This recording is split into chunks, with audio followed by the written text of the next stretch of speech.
छत्रपती संभाजी महाराज यांची विटंबनेचा जालन्यात जाहीर निषेध। छत्रपती संभाजी महाराज यांच्या छायाचित्राची जालना शहरातील कन्हैयानगर चौकामध्ये विटंबना करणाऱ्या विरोधात तसेच त्यांच्या पाठीशी असलेल्या बेकायदेशीर शक्तीचा शोध घेऊन गंभीर गुन्हे दाखल करावेत यासाठी जिल्हाधिकारी डॉक्टर कृष्ण पानसा, पोलीस अधीक्षक अजयकुमार बन्सल यांना निवेदन देताना जालना जिल्ह्यातील मराठा क्रांती मोर्चा महाराष्ट्र यांनी दिले।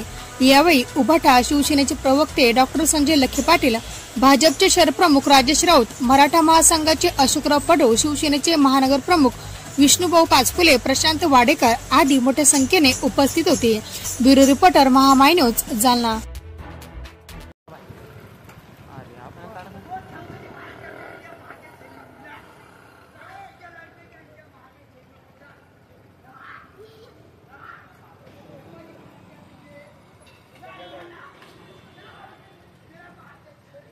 गिरा